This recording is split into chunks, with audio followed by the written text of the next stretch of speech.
Предлагам ти още нещо.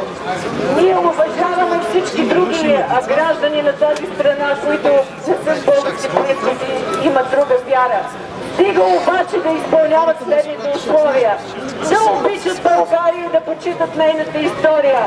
Да са лоялни граждани и да могат да я защитят, ако се наложи. Тези са наши братя и сънародници, без значение какви са.